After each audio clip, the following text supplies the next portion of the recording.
आज अपना आगे का टॉपिक चलेगा और थोड़ी सी यूटियाँ और रह गई हैं आपकी विज्ञान की, खासतौर से वर्ग 3 के लिए, एसआई के लिए, एसएससी के लिए, एनटीपीसी के लिए, सभी चीज़ों के लिए विज्ञान में बहुत सारे ऑब्जेक्टिव प्रश्न बनते हैं।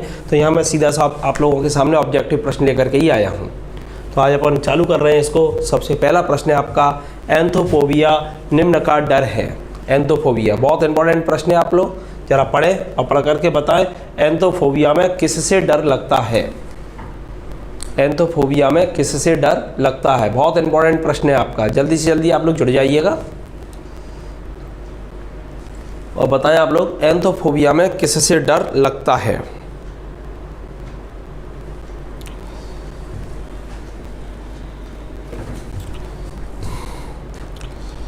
Good morning Anshul, good morning Poonam. कल सर्वर डाउन होने की वजह से ये क्लास सुबह नहीं हो पाई थी। कभी कभी क्या होता है कि टेक्निकल प्रॉब्लम्स वगैरह आ जाती हैं। काफ़ी कोशिश की पर लेकिन सर्वर नहीं आया था, इसलिए ये क्लास मैंने कल शाम को 6 बजे से ली थी, 6 से 7 ऑब्जेक्टिव सॉल्व करवाए थे आपके। प्रिया गुड मॉर्निंग, जल्दी जुड़े आप सब लोग। Good morning.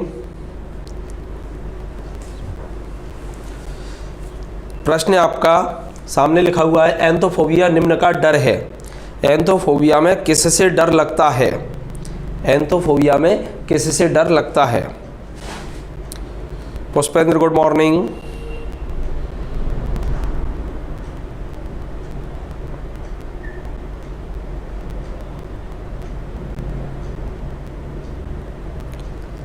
पहला प्रश्न है आपका आज के लिए, क्रम संख्या देखेंगे तो ये 129वें नंबर का प्रश्न है आपका। 129 तक अपन सॉल्व कर चुके हैं। हाँ, एंथोफोबिया में किससे डर लगता है? अधिकारी का डर लगता है, या अग्नि से डर लगता है, या पुष्पों से डर लगता है, या कुत्तों से डर लगता है? जवाब दीजिए आप लोग। जो आपसे नहीं आता है, ये देखिए मैं अपना व्यक्तिगत अनुभव बता रहा हूँ, जो आपसे नहीं आता है आप उसे लेकर के चिंता ना करें। आंसर आपको जो सबसे अच्छा लग रहा है, बेहतर विकल्प क्या हो सकता है, उसे सॉल्व करने की कोशिश करें। इसके बाद में जो आंसर होगा उसको अपन याद कर लेंगे, ठीक है ना। तो बेहतर विकल्प की ओर जाने की कोशिश करेंगे। कौन सा बेहतर विकल्प हो सकता है यहाँ पर? वर्षा पुष्पों का, अंशुल अग्नि का, ये कुत्तों का, और बताएं जरा। नीरज कुत्ते, पूनम अग्नि। ये ध्यान रखिएगा, फोबिया शब्द जब भी आपको लिखा हुआ मिलेगा, फोबिया, फोबिया का मतलब होता है डर। फोबिया का मतलब क्या है आपका? डर होता है। और एंथो माने होता है या पुष्प है, तो पुष्पों से डर लगता है। तो यहाँ पर जवाब क्या होगा? पुष्पों से। एंथोफोबिया में अपन किससे डरते हैं? पुष्पों से। ऐसी एक और होता है आपका हाइड्रोफोबिया। हाइड्रोफोबिया, तो हाइड्रो माने क्या होता है? पानी, फोबिया माने होता है डर। हाइड्रोफोबिया में अपन को किससे डर लगता है? पानी से लगता है। और रेबीज जो रोग होता है आपका, जो कुत्ते के काटने से होता है, उस रोग में भी पानी से ही डर लगता है। इसलिए रेबीज रोग को अपन हाइड्रोफोबिया के नाम से भी जानते हैं। तो यहाँ मानसिंह आपका जवाब बिल्कुल सही है। आंसर होगा आपका पुष्पों से। पुष्पेंद्र अधिकारी से डर नहीं लगता है, तो फोबिया में थोड़ा ध्यान रखिएगा। किससे लगता है? पुष्प। पुष्प की जगह वो फूल शब्द भी दे सकता है, या फूलों से डर लगता है। तो आंसर आपका क्या होगा? फूलों से डरने वाले रोग को। कई लोग होते हैं जिनको फूलों से डर लगता है। अब बड़ा अजीब सा लग रहा होगा आप लोगों को सुन करके, लेकिन क्या है, साइकोलॉजिकल प्रॉब्लम्स होती है। कई लोग ऐसे होते हैं जो छूने से डरते हैं। कई लोग ऐसे होते हैं जिन्हें सफाई करने का बड़ा जुनून होता है, और उस सफाई में यदि आप चले गए या अंदर गए आपके, तो फिर वो दोबारा से सफाई करने लग जाते हैं आपको। तो इस तरीके के कई प्रकार के फोबिया होते हैं। उन्हीं में से एक फोबिया है आपका एंथोफोबिया, और इसमें डर लगता है फूलों से। तो ये फूलों से अपन को डर लगता है। ये छोटा सा एक पिक्चर ही बता रहा हूँ आपको, जैसे याद रहे। जैसे ये फूल रखे हुए हैं और इनसे ये लड़की डर रही है, क्योंकि इन पिक्चरों के माध्यम से ये ऑब्जेक्टिव आपको लंबे समय तक याद रहेंगे। ये मेरा व्यक्तिगत अनुभव है और मैंने इस चीज़ का बहुत ज़्यादा फायदा उठाया है। जिन लोगों पर मैंने इस तरीके के प्रयोग करके पढ़ाया था, उन लोगों को काफ़ी लंबे समय तक याद रहा। ये बात सही हो जाता है कभी कभी, जैसे आपसे डायरेक्ट पूछा जाए तो हो सकता है कि आप जवाब ना दे पाए, लेकिन एग्जाम हॉल में जब आप पेपर सॉल्व कर रहे होंगे तो वहाँ कंसंट्रेशन आपका एक ही जगह पर आ जाता है और वहाँ आसानी से आप इन पेपरों को, इन क्वेश्चनों को सॉल्व कर लेते हैं, क्योंकि आपने कहीं ना कहीं पढ़ा है। पूजा गुड मॉर्निंग। चलिए अगला प्रश्न है आपका, ये वातोन्माद यानी हिस्टीरिया रोग सामान्यतः किस वर्ग में होता है? हिस्टीरिया, ये सीधा सीधा याद करना है, कारण वगैरह के चक्कर में मत पड़ना। हिस्टीरिया जो रोग होता है, अंग्रेजी टर्म याद कर लीजिएगा, हिंदी टर्म को छोड़ दीजिएगा, अंग्रेजी टर्म याद करें। हिस्टीरिया रोग सामान्यतः किस वर्ग की महिलाओं में होता है? तो आपको याद रखना ये महिलाओं का रोग है, ये तो क्लियर हो गया आपका। लेकिन कौन सी महिला है? विवाहित महिला है या बूढ़ी महिला है या जवान महिला है या जवान पुरुष और महिला है? बताइएगा जरा, हिस्टीरिया रोग किस में होता है आपका? जल्दी से जल्दी जवाब दीजिए आप लोग, जैसे बातोन्माद के नाम से भी जाना जाता है। हिस्टीरिया रोग बताएं आप लोग।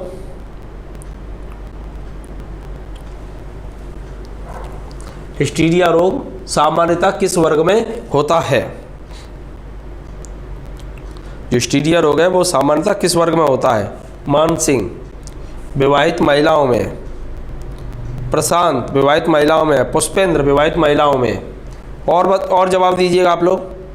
डॉली बूढ़ी महिलाओं में, पूनम कुशवाहा विवाहित महिलाओं में, विवाहित महिला, अंशुल बूढ़ी महिला। और सोचें ज़रा, अभी तक आप लोगों का पवन गुड मॉर्निंग, अभी जवाब सही नहीं आया है, अभी जवाब सही नहीं है, ये दोनों ही आंसर आपके गलत हैं। हिस्टीरिया रोग सामान्यतः किस वर्ग में होता है?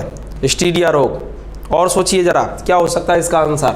हिस्टीरिया रोग पढ़ा नहीं होगा आप लोगों ने, ये ऑब्जेक्टिव कई बार एग्जाम में आया है आपका, इसलिए मैंने इसको आप लोगों से सोचा था कि चर्चा की जाए इस पर। नीरज, वर्षा जवान पुरुष महिलाओं में नहीं है, महिलाओं में है सामान्यतः, ये महिलाओं में होता है, ये क्लियर है, मैंने पहले ही बोल दिया था। आपका आंसर होगा जवान महिलाओं में। किसी का आंसर नहीं पहुंचा ये आपका आंसर क्या है इसमें?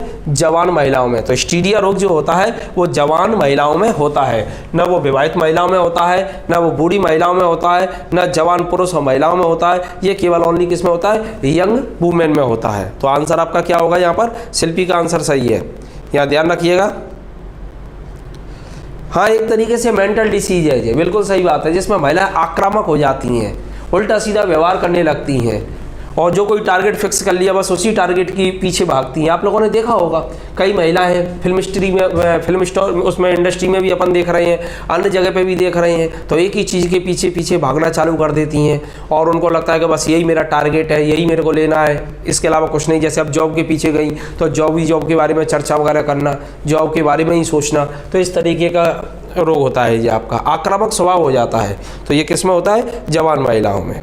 ठीक है, ये पिक्चर दिखा रहा हूँ जिससे आपको याद रहे। और फिर बाद में जाकर कि क्या होता है कि जब टारगेट पूरा नहीं हो पाता है तो फिर ये महिलाएं थोड़ा सा एक तरीके से डिप्रेशन का शिकार भी हो जाती हैं। तो ये अधिकांशतः ये केसेस जो होता है वो किन में होता है? जवान महिलाओं में ज़्यादा होता है। इस बीमारी को नाम दिया गया है हिस्टीरिया। अगला प्रश्न है आपका, सिलिकोसिस एक है। सिलिकोसिस एक है गुर्दा संबंधी बीमारी, गुर्दा यानी किडनी। दूसरा है यकृत संबंधी बीमारी, यकृत यानी लिवर। फेफड़े संबंधित बीमारी, फेफड़े यानी लंग्स। और अव्यवस्थित तंत्र का, तंत्र यानी नर्वस सिस्टम। तो सिलिकोसिस जो बीमारी है ये अभी तक मैंने ऑब्जेक्टिव सॉल्व भी नहीं करवाई है ना, इसलिए तो पहले मैं कहाँ से बताता इसे, ओटीओ में निकल करके आती हैं। देखिए होता क्या है, जब अपन थ्योरी पढ़ रहे होती है तो थ्योरी में बहुत सारा पढ़ना होता है और बहुत सारा जब पढ़ते हैं तब जा करके उसमें से एक आध प्रश्न की ओटी निकलती है। कभी कभी तो ऐसा होता है कि एक भी ऑब्जेक्टिव नहीं निकलता, वहाँ से पूरी थ्योरी अपन ने पढ़ ली। ऑब्जेक्टिव यदि अपन सॉल्व करते हैं, इस तरीके से अपन सॉल्व कर रहे होते हैं, फिर यहाँ से इसके बाद आप थ्योरी पढ़ोगे तो ज़्यादा बेहतर होता है, क्योंकि वहाँ से छोटी छोटी चीज़ों पर भी प्रश्न बन जाती हैं। फिर जो प्रश्न बन रहा है फिर उसका आप डिटेल तैयार कर लीजिएगा। ये हमेशा तैयार होता है ऑब्जेक्टिव क्लास को क्रैक करने का। लेकिन अपन थ्योरी पढ़ के फिर ओटी पर आते हैं, उसकी जगह आप ओटी से थ्योरी पर जाएं, उल्टा करें तो ज़्यादा बेहतर होगा आपका। जैसे अभी अपन ने पढ़ा था हिस्टीरिया, अब हिस्टीरिया के बारे में पूरा डिटेल पढ़ लो, कहाँ कहाँ से कौन कौन सी ऑब्जेक्टिव बन सकते हैं आपके। तो जवान महिला में होता है, हिस्टीरिया रोग में क्या होता है, उसके लक्षण क्या है, तो उसको आप पूरा पढ़ें। और वैसे अपन पढ़ेंगे तो हो सकता है कि अपन बहुत सारी चीज़ों को मिस कर जाएँ।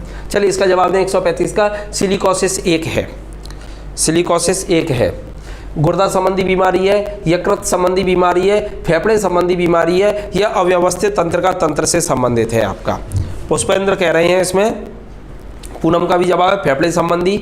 सिलिकोसिस जो बीमारी होती है वो किससे संबंधित है? फेफड़े संबंधी है, फेफड़े। C answer. क्या होता है सिलिकोसिस? यानी सिलिका, सिलिका का जहाँ पर काम होता है तो उसको काटा जाता है, छांटा जाता है, तो उसमें से डस्ट निकलती है, और ये डस्ट जब अपन श्वसन करते हैं यानी श्वास लेते हैं तो ये श्वास के माध्यम से आपकी बॉडी के अंदर फेफड़ों में जाके जमा हो जाती है और इन फेफड़ों को अव्यवस्थित करना चालू कर देती है, उन फेफड़ों को डैमेज करना चालू कर देती है, जिसके कारण से आगे चल कर के कैंसर की होने की संभावना भी बढ़ जाती है। श्वास लेने में थोड़ी दिक्कत होती है, चक्कर वगैरह आना चालू हो जाता है क्योंकि ऑक्सीजन की सप्लाई रुक जाती है। तो ये सिलिकोसिस जो बीमारी है वो स्पेशली किसको प्रभावित करेगी? फेफड़ों से, श्वसन तंत्र से संबंधित है ये बीमारी आपकी, श्वसन तंत्र से संबंधित। ये देख रहे हैं जैसे टाइल्स वगैरह, सीमेंट वगैरह को काटा जा रहा है यहाँ पर, तो यहाँ सिलिका की मात्रा है। अब ये डस्ट उड़ रही है तो ये डस्ट किसके माध्यम से जाएगी? श्वसन के द्वारा, नाक के माध्यम से ये फेफड़ों तक जाएगी आपकी।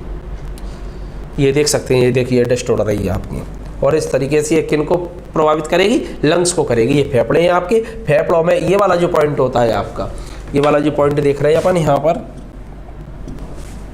ये वाला जो देख रहे हैं आपका, सॉरी,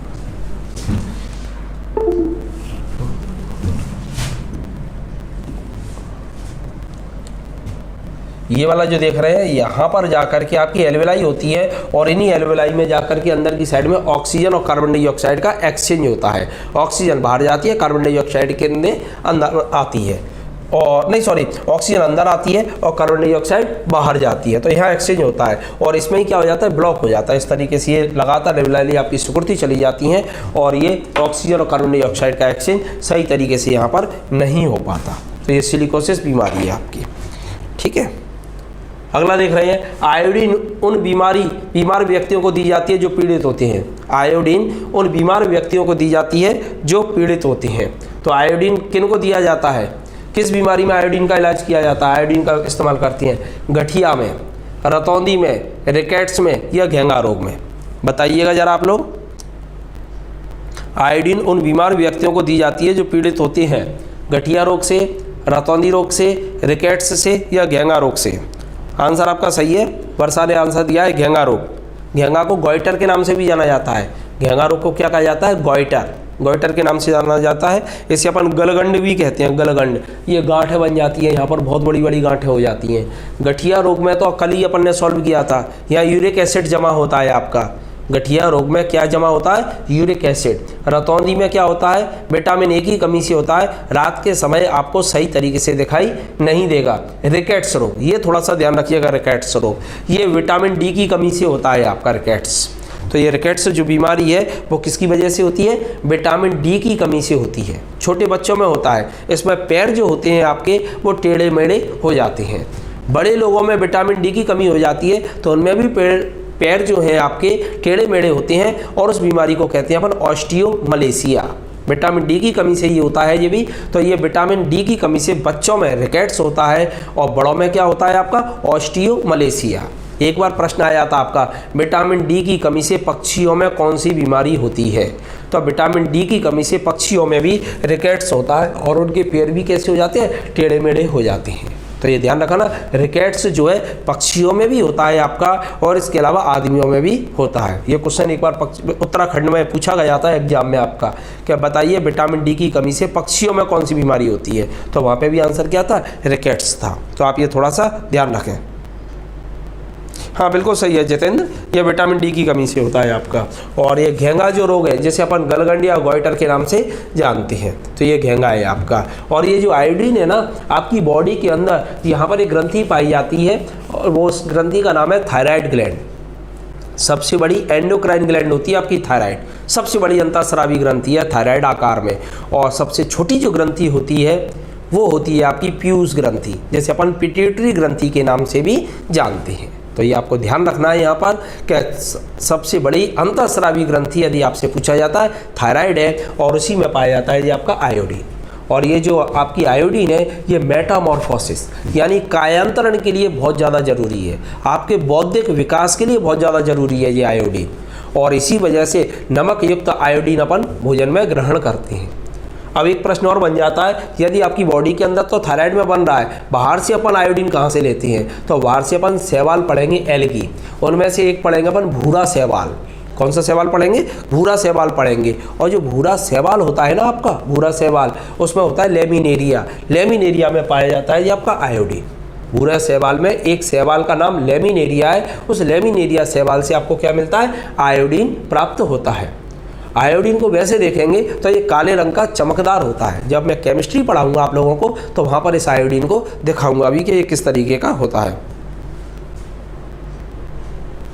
ठीक है, तो ये घेंगा रोग, गलगंड में क्या होता है, कैसी मेज होती है, ये देख सकते हैं। ये इस तरीके का फोटो बनता है इसमें, ये आप जो देख रहे हैं ये है आपका गलगंड का। क्लियर हुआ? ये गलगंड या घेंगा रोग है आपका। बिल्कुल सही है, टेडपोल का फ्रॉग में चेंज होता है, तो उसी से तो ये क्लियर किया गया था। ये मेटामॉर्फोसिस के लिए जरूरी है आपका आयोडीन। टेडपोल का जो लार्वा होता है, यदि उसकी थायराइड ग्लैंड को निकाल दिया जाए तो टेडपोल मेढक में नहीं बदलता है। और यदि टेडपोल को आप आयोडीन युक्त भोजन देते हैं तो ये समय से पहले ही क्या होता है, किस में बदल जाता है? फ्रॉग में कन्वर्ट हो जाता है। तो इससे पता चलता है जो आयोडीन है आपका वो मेटामॉर्फोसिस यानी कायांतरण के लिए भी आवश्यक है। और टेडपोल शाकाहारी होता है, हर्बीवोरस है आपका। ये देख सकते हैं आपके, ये गलगंड रोग है, गलगंड या घेंगा रोग है आपका। इस तरीके का होता है गलगंड या घेंगा रोग। किसी को कोई डाउट तो नहीं है? समझ में तो आ रहा है ना सबके? कोई समस्या हो तो मेरे को पूछ जरूर लेना आप लोग, है ना, कमेंट करके पूछ सकते हैं या बाद में भी डिस्कस कर सकते हैं आप। अगला है, उन देशों में जहाँ के लोगों का मुख्य खाद्यान्न पॉलिश किया हुआ चावल है, लोग पीड़ित होते हैं। यानी कई देश ऐसे हैं जहाँ पॉलिश किया हुआ चावल खाते हैं। तो जिन देशों में पॉलिश किया हुआ चावल खाते हैं उनमें कौन सी बीमारी दृष्टिगत होती है? प्रश्न आपका ये है। तो जिन देशों में पॉलिश किया हुआ चावल खाते हैं वहाँ एक बीमारी जन्म लेती है, उस बीमारी का नाम क्या है? पहला है चर्म ग्राह, जिसे इंग्लिश में बोलते हैं पेलेग्रा। आप अंग्रेजी शब्द याद रखें, पेलेग्रा। दूसरा आपका बेरीबेरी, तीसरा है स्कर्वी और चौथा ऑस्टियोमलेशिया। चौथी बीमारी कौन सी है? ऑस्टियोमलेशिया। जवाब दीजिएगा आप लोग, क्या जवाब होगा आपका? तो जिन देशों में लोगों का मुख्य खाद्यान्न पॉलिश किया हुआ भोजन होता है वहाँ पर कौन सी बीमारी जन्म लेती है? जितेंद्र कह रहे हैं बेरीबेरी। मानसिंह कह रहे हैं पेलेग्रा।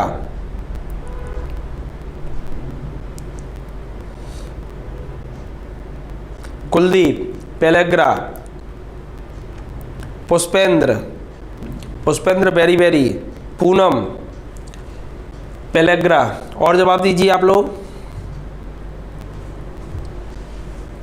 पेलेग्रा। चलिए जरा, उन देशों में जहाँ के लोगों का मुख्य खाद्यान्न पॉलिश किया हुआ चावल है, लोग पीड़ित होते हैं। उन देशों में जहाँ के लोगों का मुख्य खाद्यान्न पॉलिश किया हुआ चावल है, लोग पीड़ित होते हैं पेलेग्रा से, बेरीबेरी से, स्कर्वी से, ऑस्टियोमलेशिया से। तो देखिए ऑस्टियोमलेशिया तो है ही नहीं, ये तो अभी अपन डिस्कस कर चुके हैं। ऑस्टियोमलेशिया किससे होती है? बड़ों में होती है और विटामिन डी की कमी से होता है। तो ये तो खत्म आपका। अब आ गया स्कर्वी आपका नहीं होगा, किसी ने जवाब भी नहीं दिया है। ठीक है ना, स्कर्वी क्यों नहीं होगा आपका? क्योंकि ये विटामिन सी की कमी से होता है। तो ये भी आपका खत्म हो गया, तो यहाँ से समस्या खत्म। अब रह गया आपके पेलेग्रा और बेरीबेरी, और दोनों ही विटामिन बी के हैं। विटामिन बी का अपने आप में क्या एक ग्रुप है, B1, B2, B5, pantothenic acid, B6, pyridoxine, B12, इस तरीके से एक ग्रुप है विटामिन का। तो इनमें से विटामिन B5 जो होता है वो पेलेग्रा का है। और यहाँ पॉलिश किया हुआ खाद्यान्न यदि अपन खाते हैं तो उससे जो बीमारी होती है वो होती है बेरीबेरी। तो आंसर आपका कौन सा होगा यहाँ पर? बेरीबेरी। ये वाला आंसर आपका बिल्कुल सही है। दोनों ही बीमारियों में आपके में क्या होता है? त्वचा प्रभावित होती है, स्किन डैमेज होना चालू हो जाती है यहाँ पर। तो ये ध्यान रखिएगा आप लोग। इसमें इस तरीके से है, ये मैं दिखा देता हूँ आपको एक बार पिक्चर, और जिससे आपको याद रहेगी। ये बेरीबेरी बीमारी है इस तरीके से, ये चमड़ी जो होती है ना ये उधड़ना चालू हो जाती है बेरीबेरी रोग में। पेलेग्रा रोग में भी उधड़ती है चमड़ी, लेकिन उसके उधड़ने की दर थोड़ी कैसी होती है? बड़ी होती है। और बेरीबेरी में थोड़ी कैसी होती है? कम होती है। बस ये अंतर है। हाँ, विटामिन B1 की कमी से होता है ये देख सकते हैं। ये पेलेग्रा रोग है, ये इस तरीके का हो जाता है आपका। ये पेलेग्रा है, ये आप जो देख रहे हैं ये कौन सी है? पेलेग्रा है। और ये B5 की कमी से होता है। और यह आपका स्कर्वी रोग है। और इस स्कर्वी रोग में क्या होता है? आपका मसूड़ों से खून आना चालू हो जाता है। इस प्रश्न को एक बार बहुत लंबा चौड़ा करके घुमा फिरा करके पूछा गया था। इस स्कर्वी रोग को ऐसे पूछा गया था, मैं एक क्लियर कर रहा हूँ उसको। ऐसे भी आ जाता है, लंबी चौड़ी लाइन होती है, अपन को लगता है कि बहुत बड़ा प्रश्न है। इसमें पूछा गया था एक जहाज है, जहाज से यात्रा की जा रही है, उस जहाज पर खाने के लिए सभी प्रकार की चीज़ें हैं, यहाँ चावल है, गेहूँ है, सिवाय खट्टे फलों के, और उसमें खट्टे फल खाने के लिए नहीं है। बताइए उस जहाज पर रहने वाले लोग किस बीमारी से ग्रसित होंगे। अब अपन जानते हैं खट्टे फलों यानी साइट्रस जो फल होते हैं उन्हीं में विटामिन सी पाया जाता है, और विटामिन सी आपको जब खाने के लिए काफ़ी समय तक नहीं मिलेगा तो कौन सी बीमारी हो सकती है, तो वो बीमारी होगी आपकी स्कर्वी। कौन सी बीमारी होगी? स्कर्वी। समझ में आ गया ना। तो इस तरीके का प्रश्न एक बार पूछा गया था। ऑस्टियोमलेशिया के बारे में आप जानते ही हैं, हड्डियाँ इसमें कमज़ोर हो जाती हैं, इस तरीके की होती है, ये ऑस्टियोमलेशिया है आपकी। और इसमें ये जो हड्डियाँ होती हैं बड़ों की वो टेढ़ी हो जाती है आपकी, ये वाली, ये नॉर्मल हड्डी है, देखो ये सीधी है और ये थोड़ी सी टेढ़ी हो गई, ये पोर कम है, यहाँ पोरों की संख्या कैसी हो गई? बड़ी हो गई, तो ये ऑस्टियोमलेशिया है। ये विटामिन डी की कमी से होता है, ये बड़ों में होता है, और जो रिकेट्स होता है वो छोटा में होता है, जिसमें हड्डियाँ कैसी हो जाती हैं? टेढ़ी। हाँ, स्कर्वी। अगला है बीमारी पता करने के यंत्र MRI का मतलब होता है। एक बीमारी का पता लगाता है यंत्र, उसका नाम क्या है? MRI। ठीक है ना। इस MRI का पूरा नाम क्या है? पूरा नाम पूछा है उन्होंने, MRI का पूरा नाम क्या है? Full form. बीमारी पता करने के यंत्र MRI का मतलब क्या होता है, या पूरा नाम क्या होता है? Full form. बताइए क्या होगा? ये हिंदी में है, इंग्लिश में तो अभी बोलते हैं अपन। चुंबकीय रेजोनेंस सूचकांक, चुंबकीय रेजोल्यूशन सूचना, चुंबकीय रेजोनेंस चित्रीकरण, उपरोक्त सभी। क्या होगा आपका? जवाब दीजिएगा जरा आप लोग, क्या होगा? बीमारी पता करने के यंत्र MRI का मतलब होता है चुंबकीय रेजोनेंस सूचकांक है, या चुंबकीय रेजोल्यूशन सूचकांक है, या चुंबकीय रेजोनेंस चित्रीकरण है, या सभी हैं। वर्षा का जवाब है, पुष्पेंद्र का जवाब है C, डॉली का जवाब है B, चुंबकीय रेजोल्यूशन सूचना। और सोचें जरा, सोनिया का जवाब है चुंबकीय रेजोनेंस सूचकांक। और बताएं जरा,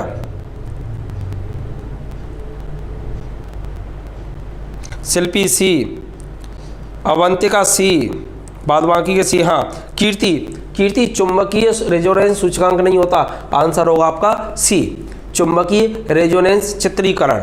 चित्र बनाए जाते हैं। एक्चुअल में MRI को आप इंग्लिश में याद कर लीजिएगा। M का मतलब क्या होता है? चुंबक का मतलब मैग्नेट, R मतलब रेजोनेंस, रेजोनेंस का मतलब है R, तो मैग्नेट रेजोनेंस, I का मतलब है इमेज, इमेज माने चित्र है, तो मैग्नेटिक रेजोनेंस इमेज। MRI का मतलब क्या होता है? अब ये प्रश्न ऐसे भी आ सकता है, MRI किसकी की जाती है? तो MRI ब्रेन की जाती है। किसकी की जाती है? मस्तिष्क की जाती है। MRI किससे संबंधित है? प्रश्न ऐसे पूछ सकता है, तो MRI मस्तिष्क से संबंधित है। मस्तिष्क का चित्र जिस टेक्निक द्वारा लिया जाता है वो है आपका MRI। आप लोगों ने देखा भी होगा।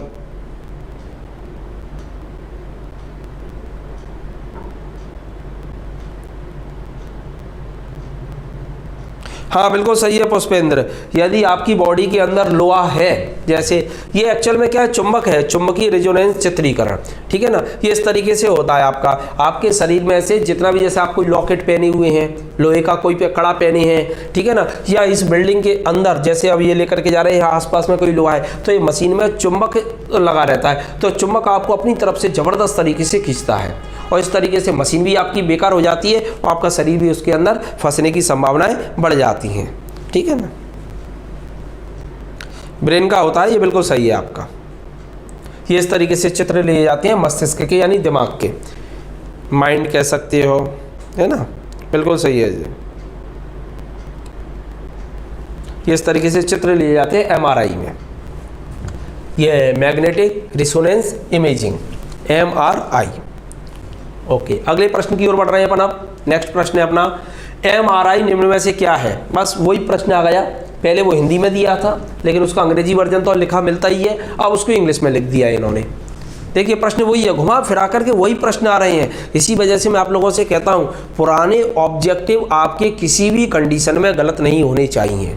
वो ऑब्जेक्टिव कहीं ना कहीं आपको रिपीट मिलेगा। इस वजह से मैं आप लोगों को सॉल्व करवा रहा हूँ। एक क्लास और चालू करूँगा ऑब्जेक्टिव की शाम के समय पर, जिससे उनको भी अपन सॉल्व करें, तो इससे आपकी स्पीड बढ़ जाएगी। तो MRI निम्न में से क्या है? Magnetic record of intestine, magnetic recording of investigation, magnetic resonance imaging और मैग्नेटिक रेजोनेंस इन इंटेस्टाइन। जवाब आपका सबका सही होना चाहिए, गलत नहीं होना चाहिए। इससे पहले ही अपन ने सॉल्व किया था, बस थोड़ा सा चेंज किया है बस उन्होंने। पहले में उन्होंने हिंदी में लिख दिया था, अब उन्होंने इसको किस में लिख दिया, इंग्लिश में लिख दिया है। आप इंग्लिश में याद रखें जो ज़्यादा बेहतर है। बिल्कुल सही है आपका, सभी का जवाब सही है।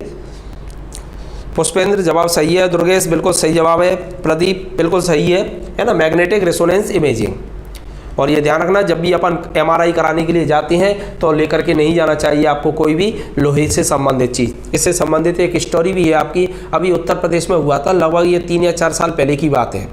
यहाँ पर एक मंत्री जी थे, उनका MRI कराना था, और मंत्री जी को आप जानते ही हैं सुरक्षा कर्मचारी मिलता है, और सुरक्षा कर्मचारी के पास में क्या होता है, स्टैंड गन होती है।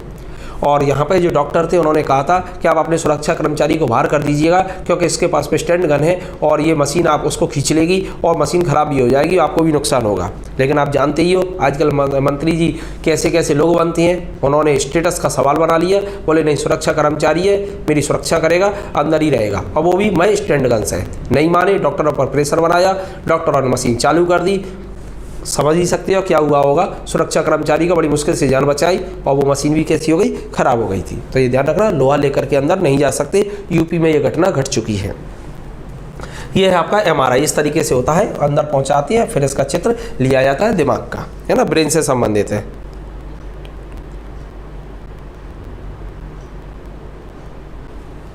अगला है BMD परीक्षण किया जाता है पहचान करने के लिए। BMD परीक्षण, तो एक BMD टेस्ट होता है, तो वो किसके लिए टेस्ट होता है ये BMD? डेंगू के लिए है, मलेरिया के लिए है, या ऑस्टियोपोरोसिस के लिए है, या एड्स के लिए है? बताइएगा जरा।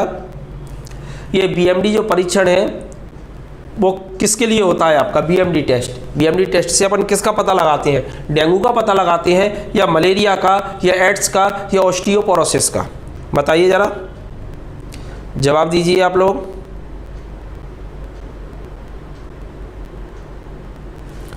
जल्दी से जल्दी जवाब दीजिए। BMD परीक्षण किया जाता है पहचान के लिए डेंगू, मलेरिया, ऑस्टियोपोरोसिस या एड्स? क्या है आपका? चलिए, जिन लोगों ने जवाब दिया है उन सभी का जवाब अभी तक सही है, बिल्कुल, ऑस्टियोपोरोसिस। ऑस्टियोपोरोसिस क्या होता है आपका? ऑस्टियोपोरोसिस का मतलब जो आपकी हड्डियां होती हैं, यानी जो बोन होती हैं, वो छोटी थोड़ी छिद्रित होना चालू हो जाती हैं और छिद्रित होकर के कमज़ोर हो जाती हैं। तो ये आपकी बीमारी है ऑस्टियोपोरोसिस। ऑस्टियोपोरोसिस इस तरीके से BMD परीक्षण किया जाता है, और इसमें हड्डियों की डेंसिटी देखी जाती है, क्या ये बिल्कुल सही है या नहीं है। तो हड्डियाँ इस तरीके से कमज़ोर होना चालू हो जाती हैं। ये नॉर्मल हड्डियाँ हैं आपकी, और ये ऑस्टियोपोरोसिस वाली हैं जिनमें बड़े बड़े पोर्ट टाइप के यानी छिद्र टाइप के बन जाती हैं। बड़ी खतरनाक बीमारी है, इसमें चल भी नहीं सकते क्योंकि हड्डियाँ चटकने का और टूटने का डर रहता है। ओके, ये आंसर अधिकांश सभी लोगों का बिल्कुल सही है। ये तो कैल्शियम की कमी से होता है, ये कैल्शियम का टेस्ट है, ये बिल्कुल सही है। अगला प्रश्न है आपका, BMD परीक्षण का पूर्ण रूप क्या है? BMD का पूरा नाम क्या है? पूरा नाम bone marrow density, bone mineral density, bone marrow deficiency, या बोन मैरो डिफरेंशिएशन? बताएं जरा, BMD का पूरा नाम क्या है? बोन मैरो डेंसिटी है या बोन मिनरल डेंसिटी है? क्या है आपका? जवाब दीजिएगा जरा जल्दी से जल्दी। BMD का पूरा नाम क्या है? ये तो मालूम कर लिया अपन ने कि BMD हड्डियों से संबंधित एक टेस्ट होता है, हड्डियों की मजबूती वगैरह का पता लगाता है। अब इसमें आंसर A है या B है या C है या D है, क्योंकि सब में बॉन चल रहा है, कॉमन है आपका। अब इस बॉन्ड में अपन किसका पता लगा रहे हैं? मैरो का लगा रहे हैं अपन, या मिनरल का पता लगा रहे हैं? क्योंकि यहाँ पर मैरो या मैरो का मतलब होता है अस्थि मज्जा। हड्डियों के अंदर बीच का जो खोखला भाग होता है, हड्डियों के अंदर बीच का जो खोखला भाग है उसे क्या कहा जाता है? अस्थि मज्जा। अस्थि मज्जा को इंग्लिश में बोलते हैं मैरो। तो मैरो का पता लगाते हैं या मिनरल का पता लगाते हैं अपन? बताएं जरा। मानसिंह मैरो, okay. Varsha mineral, Mohini mineral, ये मैरो, ओके। संजय भी यही कह रहे हैं मैरो का। और बताइए जरा। पवन कह रहे हैं मिनरल, ठीक है। तो ध्यान रखना, इससे पहले अपन ने किया था, मैंने चित्र भी दिखाया था आपका क्योंकि हड्डियाँ किसकी बनी होती है? कैल्शियम की। कैल्शियम आपका क्या है? खनिज है। खनिज को क्या कहते हैं? मिनरल। तो यह क्या है? BMD का मतलब बोन मिनरल डेंसिटी। मैरो तो है ही नहीं। अस्थि मज्जा का कहाँ पता लगा रहे हैं? अस्थि मज्जा तो हड्डी के अंदर खोखला भाग होता है और ये बोन मैरो कहते हैं। जैसे अपन ये बोन मैरो दो प्रकार की होती है, एक होती है आपकी येलो और एक होती है रेड। तो रेड जो बोन मैरो होती है, जिसे अपन बोलते हैं लाल अस्थि मज्जा, उसी में RBC का निर्माण होता है। तो बोन मैरो के अंदर RBC का निर्माण होता है। और जो BMD परीक्षण कर रहे हैं, यहाँ M का मतलब मिनरल है, यानी कैल्शियम की मात्रा देखी जा रही है। कैल्शियम की मात्रा यदि कम है तो ऑस्टियोपोरोसिस बीमारी आपको होने की संभावना बढ़ जाएगी। और यदि कैल्शियम आपकी शरीर के अंदर सही है और फिर भी आपकी समस्या आ रही है तो उसका कारण फिर कुछ और होगा। तो आंसर यहाँ पर क्या होगा? Bone mineral density. तो ये ध्यान रखिएगा आप लोग, ठीक है। Bone mineral density. अगला प्रश्न है, इटाई रोग किसके दीर्घकालीन विषाक्तन के कारण से होता है? इटाई एक बीमारी आपकी, ये बीमारी आपकी जो इटाई है किसके कारण से होता है? इटाई रोग किसके दीर्घकालीन विषाक्त, यानी किस चीज़ को अपन लगातार लेते रहते हैं जिसके कारण से आपको एक बीमारी हो जाती है और उस बीमारी का नाम है इटाई। बता सकते हैं आप लोग? इटाई। पारद का मतलब होता है पारा, निकिल, कैडमियम और सीसा।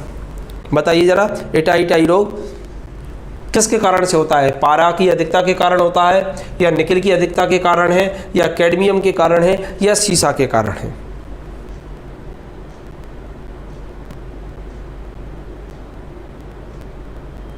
कीर्ति कैडमियम, छवि जवाब दें। छवि क्या आंसर होगा?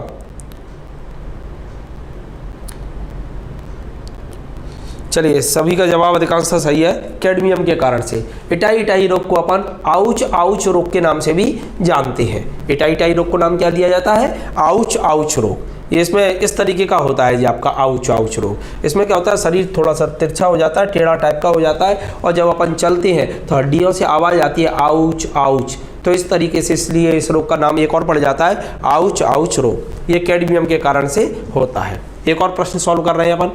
शरीर में किस स्थिति को कैंसर कहेंगे? कैंसर किसे कहेंगे अपन? कैंसर की क्या परिभाषा है आपकी?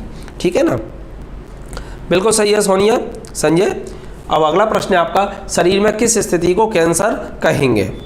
कैंसर स्वस्थ सेलों को बनना बंद होना, जिससे क्रमशः मृत्यु हो जाती है। जो आपकी स्वस्थ सेलें हैं वो बनना बंद हो जाए आपकी, ये कैंसर है। दूसरा है जहरीले रसायनों का शरीर के किसी भाग में एकत्रित होना और उसके कारण से डेथ हो जाना, ये दूसरी परिभाषा है कैंसर की आपकी।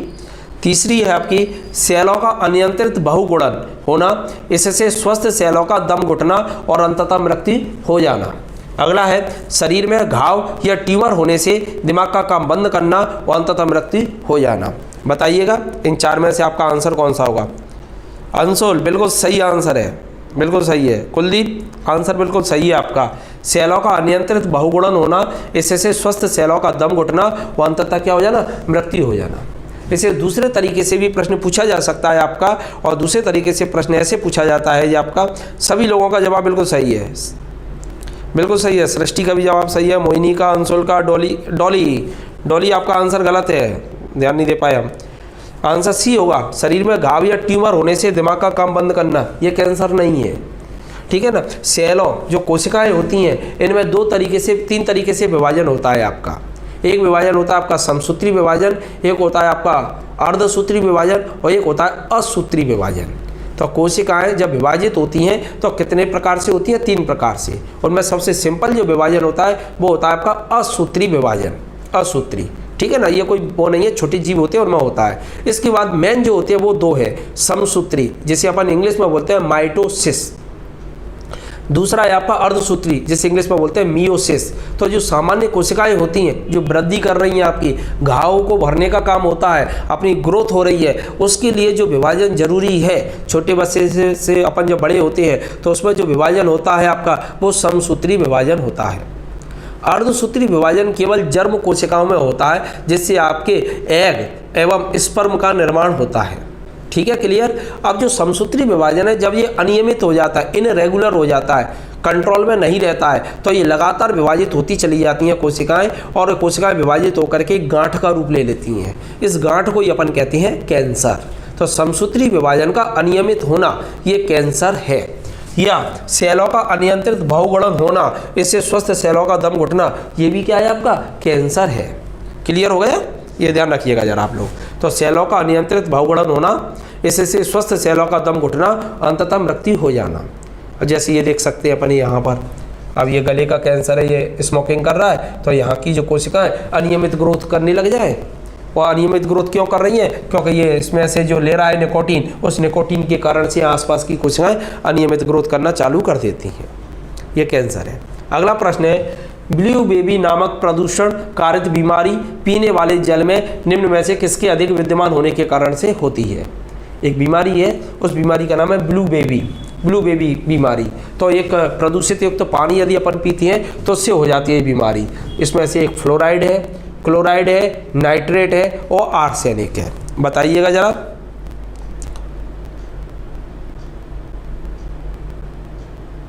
गुड मॉर्निंग, बताएं। हाँ बिल्कुल सही है, ये शैलेंद्र का जवाब है। ब्लू बेबी नामक जो बीमारी है वो होती है आपकी किसके कारण से, किसका जल पीने से होती है आपकी? नाइट्रेट। कुलदीप, कीर्ति आर्सेनिक पानी पीने से ब्लू बेबी सिंड्रोम बीमारी नहीं होती है। आर्सेनिक की वजह से ब्लू बेबी नहीं होगी आपकी, ठीक है ना। कुलदीप, ये फ्लोराइड के कारण से फ्लोरोसिस होती है, दांतों में केविटी बन जाती है। दांतों में केविटी कहे, दांतों में गुआ कहे या फ्लोरोसिस कहे, तो वो फ्लोराइड युक्त तो पानी पीने के कारण से होता है आपका, ठीक है। पुष्पेंद्र, सोनिया ध्यान रखना, ये फ्लोराइड जो है आपका अपन पहले भी कर चुके हैं। ये दांतों में जो केविटी बनती है, दांतों में जो सनसनाहट झंझनाहट है, उसको एक तरीके से कह सकते हैं वो फ्लोराइड युक्त तो पानी पीने के कारण से होता है आपका। क्लोराइड से कोई नहीं है आपका। आर्सेनिक के कारण से जो त्वचा होती है, उस त्वचा पर विभिन्न प्रकार के धब्बे वगैरह बन जाते हैं, स्पॉट वगैरह बन जाते हैं। पश्चिम बंगाल में बीमारी ज़्यादा होती है। और ये जो है आपकी ब्लू बेबी सिंड्रोम, इसे मीथेमोग्लोबिनेमा के नाम से भी जानते हैं। चाहो तो आप नोट कर लीजिएगा। ब्लू बेबी सिंड्रोम का दूसरा नाम क्या है? मीथेमोग्लोबिनेमा। ब्लू बेबी सिंड्रोम का दूसरा नाम मीथेमोग्लोबिनेमा है, मीथेमोग्लोबिनेमा। और इस बीमारी में क्या होता है, जो छोटे बच्चे होते हैं उनका जो हृदय होता है उस हृदय में छेद हो जाता है आपका। इस तरीके से है आपका ये बीमारी में। मान लीजिएगा ये छोटे बच्चे का आपका हार्ट है, इस तरीके का हार्ट है। इस बीमारी को अपन दिल में छेद भी कहते हैं, ठीक है ना। ये आपका ऑरिकल दो भागों में बट गया और ये आपका वेंट्रिकल दो भागों में बट गया। ये ऑरिकल है आपका और ये भी आपका क्या है? ऑरिकल। ये आपका वेंट्रिकल है और ये वेंट्रिकल है। इस तरीके से होता है आपका हृदय। इस बीमारी में क्या होता है, यहाँ छेद हो जाता है आपका इस जगह पर। जैसे यहाँ का ब्लड इधर आ जाता है और इधर का ब्लड इधर आ जाता है, यानी शुद्ध अशुद्ध रक्त कैसे हो जाते हैं? मिल जाते हैं। और आप जानते हैं जब अशुद्ध रक्त होता है उसका रंग कैसा होता है? नीला होता है। इसलिए शरीर बच्चे का जो होता है वो हल्का हल्का नीला पड़ने लग जाता है। इसलिए इस बीमारी को अपन कह देते हैं ब्लू बेबी। इस बीमारी का एक नाम और है मीथेमोग्लोबिनेमा। मीथेमोग्लोबिनेमा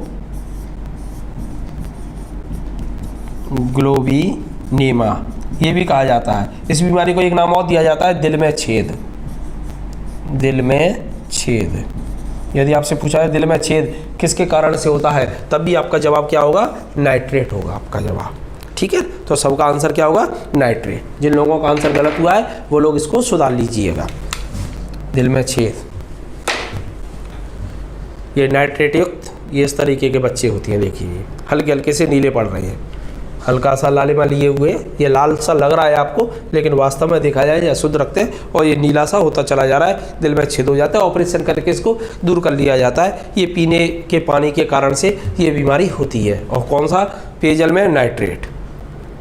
अगला प्रश्न है, चिकित्सकीय भाषा में गोल्डन आवर का संबंध किससे है? चिकित्सा की भाषा में गोल्डन आवर अपन किसे कहेंगे? गोल्डन आवर कैंसर के अंतिम चरण को, गर्भ में शिशु की जानकारी, हृदयघात को या वास्तव में बच्चे की जन्म लेने के समय को? बताइएगा जरा, गोल्डन आवर किसे कहा जाएगा?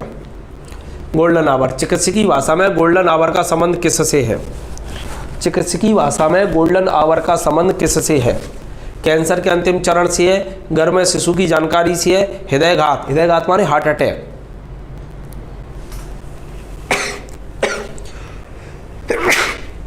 सॉरी जवाब दीजिएगा जरा। गोल्डन आवर का संबंध किससे है? डॉली का आंसर है गर्भ में शिशु की जानकारी, ये गोल्डन आवर है। पुष्पेंद्र का जवाब है कैंसर का अंतिम चरण गोल्डन आवर है। अवंतिका का जवाब वास्तव में बच्चे के जन्म लेने से संबंधित गोल्डन आवर है। कुलदीप का भी जवाब पहला है। मान सिंह का जवाब है हार्ट अटैक। क्या बात है मान सिंह? मान सिंह का जवाब अभी तक बिल्कुल सही है। हार्ट अटैक, जो हार्ट अटैक आता है उस हार्ट अटैक में जो आपका 1 घंटा होता है स्टार्टिंग का, वही आपका गोल्डन आवर होता है आपका।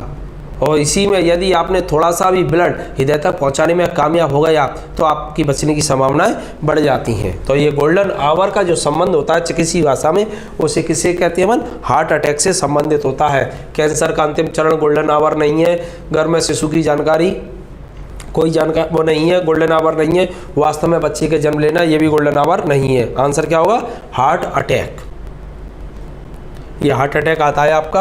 हार्ट अटैक में ये कोरोनरी आर्टरी है, इस आर्टरी में जब कोलेस्ट्रॉल वगैरह आकर के जम जाता है तो ब्लड की सप्लाई हृदय की दीवारों को नहीं हो पाती, जिसके कारण से हृदय की दीवारें मरना चालू हो जाती हैं और इससे आपको भयानक दर्द होता है। इसी दर्द को अपन कहते हैं हार्ट अटैक। इससे बचने का एक उपाय है आपके पास में। एक तो कोलेस्ट्रॉल कम लें, पहली चीज़।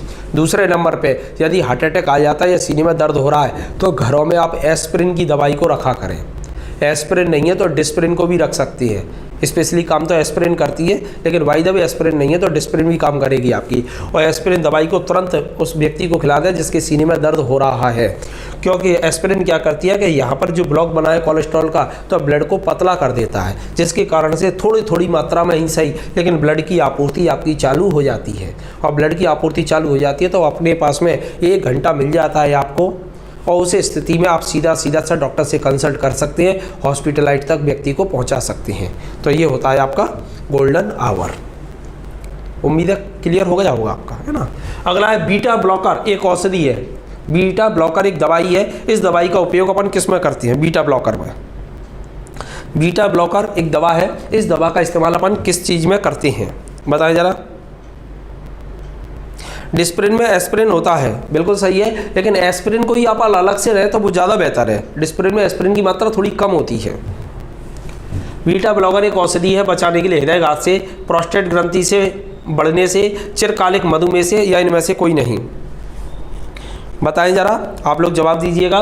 बीटा ब्लॉकर एक औषधि है हृदयघात से बचने की, प्रोस्टेट ग्रंथि से बढ़ने की, चिरकालिक मधुमेह से, या इनमें से कोई नहीं। कुलदीप का जवाब है हृदयघात। बिल्कुल सही जवाब है कुलदीप का, सबसे पहले जवाब दिया है और बिल्कुल सही जवाब दिया है कुलदीप ने।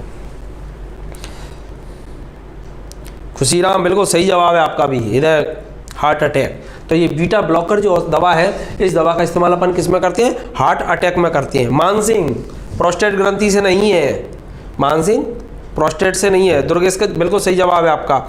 ये हार्ट अटैक से संबंधित है बीटा ब्लॉकर। ये जो दवा है इस तरीके की होती है, ये बीटा ब्लॉकर दवा, ये लिखा हुआ है बीटा ब्लॉकर। और ये जो आपके ब्लॉक बन जाते हैं ना हार्ट में, उस ब्लॉक को खोलने के लिए इस दवाई का इस्तेमाल किया जाता है। तो ये किससे संबंधित है? हार्ट से संबंधित है। ये दवा किससे संबंधित है? हार्ट से। तो ये ध्यान रखिएगा, बीटा ब्लॉकर एक औषधि है हार्ट से बचाने वाली। ये देख सकते हैं इस तरीके से जो हार्ट अटैक होता है उससे बचाने का काम ये बीटा ब्लॉकर दवा करती है। एक प्रश्न और है, हृदय की धड़कन नियंत्रित करने के लिए किसका उपयोग किया जाता है? कौन सा खनिज आवश्यक है? कौन सा खनिज है जो आवश्यक है जो हृदय के धड़कन को कंट्रोल करता है? बताइएगा जरा, जल्दी से जवाब दें। सोडियम है, गंधक है, पोटेशियम है, या लोहा है? कौन सा है आपका जो हृदय की धड़कन को नियंत्रित करता है? आपका जो हृदय धड़कन है ना, धक धक धक धक, ये आवाज़ कौन सी है? लव एंड डव साउंड जो है आपके हृदय की धड़कन के जो साउंड होते हैं उनको लव एंड डव के नाम से जाना जाता है। जब मैं हृदय पढ़ाऊंगा तो उसमें आपको दिखाऊंगा इन सब चीज़ों को। तो हृदय की धड़कन नियंत्रित करने के लिए कौन सा खनिज आवश्यक है? सोडियम, गंधक, पोटेशियम, या लोहा? शैलेंद्र पोटेशियम, वर्षा पोटेशियम, और भी जवाब दीजिएगा जरा जल्दी से। डॉली पोटेशियम, बिल्कुल सही है। कुलदीप ये गंधक नहीं होता, सल्फर का इस्तेमाल नहीं करते अपन, ठीक है ना। आंसर कौन सा होगा? पोटेशियम। पोटेशियम का इस्तेमाल किया जाता है। हृदय की धड़कनों को नियंत्रित करना हो तो किसका इस्तेमाल किया जाएगा? पोटेशियम का इस्तेमाल किया जाएगा। ये पोटेशियम है आपका हृदय की धड़कनों को नियंत्रित करने के लिए। बिल्कुल सही है, करेक्ट आंसर है आपका आंसर। पोटेशियम का इस्तेमाल किया जाता है। बस आज के लिए अपन इतना ही पढ़ेंगे। इसके बाद में आगे की जो क्लासेस रहेगी वो 10 बजे से रहेगी, पेड क्लासेस है और ये 10 बजे करके 5 मिनट पर चालू होती है आपकी क्लासेस। थोड़ा 5 मिनट तक ब्रेक कर लीजिएगा आप लोग। और जिन लोगों ने अभी वो नहीं बनवा लिया है, आप लोग जल्दी से जल्दी रजिस्ट्रेशन करवा लीजिएगा, क्योंकि ऑफलाइन क्लासेस अभी चालू नहीं होंगी। डबरा के एसडीएम साहब को कोरोना हुआ था, आज की फ्रंट पेज की खबर आप देख सकते हैं, उनकी डेथ हो गई है कोरोना के कारण। एसपी बाला सुब्रमण्यम का नाम आप जानते ही होंगे, बहुत बड़े गायक थे, उनका भी निधन हो गया है। और कल वेंकैया नायडू जो भारत के उपराष्ट्रपति हैं, उनका कोरोना पॉजिटिव आया है। हालांकि केसेस लगातार बढ़ रहे हैं। कल मुरैना में भी ये जो आपके दुकानदार है, उन्होंने एक मीटिंग ली थी कि जैसे यहाँ पर लॉकडाउन दोबारा से किया जाए, लेकिन जनप्रतिनिधियों ने मना कर दिया क्योंकि चुनाव आ गए हैं और उन्होंने कहा था हम जन जागरूकता फैलाएंगे और उसी के द्वारा इसे कंट्रोल करने की कोशिश करेंगे, क्योंकि ग्वालियर में लगातार केसेस बढ़ रहे हैं। अब चुनाव आएंगे, रैलियाँ होंगी तो इनमें केसेस की संख्या और बढ़ेगी। इसलिए शिक्षा और स्वास्थ्य दोनों ही जरूरी हैं, क्योंकि इसके बाद में तुरंत ही आपकी वैकेंसियाँ बहुत ज़्यादा मात्रा में आने वाली हैं। तो यहाँ पर आप लगातार तैयारी करते रहे इस समय पर, तो आप ज़्यादा बेहतर स्थिति में रहेंगे अन्य लोगों की अपेक्षा। तो घर पर ही रहकर के आप पढ़ाई करें। जिन लोगों ने रजिस्ट्रेशन नहीं करवाया वो रजिस्ट्रेशन करवा लीजिएगा। मेरा मोबाइल नंबर आप लोगों को मालूम ही है, जो नए लोग जुड़े हैं मैं बता देता हूँ, 93 29 81। मेरा मोबाइल नंबर यह है 93 29 81 61 60। यही मेरा व्हाट्सअप नंबर है। कोई भी जानकारी चाहिए आप अपना नाम लिख करके व्हाट्सअप कर दीजिएगा, मैं आप लोगों को जानकारी शेयर कर लूँगा। अभी रजिस्ट्रेशन की जो फीस चल रही है वो 2500 रुपये चल रही है आपकी, 2500 रुपये है, जिसमें हम आपको 5 बुकलेट भी देंगे। 5 बुकलेट सहित है आपकी, और इन 5 बुकलेट की कीमत या आप अलग से लेते हैं तो लगभग 600-700 रुपये के समथिंग है। और यदि जिन लोगों के पास में मेरे ऑलरेडी पहले से नोट्स हैं तो उन लोगों के लिए रखा है हमने फीस केवल 2000 रुपये, और इन 2000 रुपये में आप लगभग हमसे 7-8 महीने तक जुड़े रहेंगे। और जिसमें टेस्ट सीरीज भी आपकी रहेगी, साथ में आपकी कई क्लासेस रहेंगी। 1 घंटे की क्लास नहीं रहेगी, आप जितनी क्लासेस लेना चाहते हैं उतनी क्लासेस इसमें ले सकते हैं। और ऑब्जेक्टिव क्लासेस मैं यूट्यूब चैनल पर पढ़ा ही रहूँगा आपको। और पेड क्लासेस अभी मेरी एक चल रही है क्लास 10 से 11, ये मेरी MPGK की क्लासेस चल रही है, और एक क्लास शाम को चल रही है 7 से 8, इसमें मैं साइंस पढ़ा रहा हूँ आप लोगों को। एक आध क्लासेस और चालू करने वाली हैं, तो उसकी जानकारी मैं आप लोगों को जल्दी से जल्दी दे दूँगा।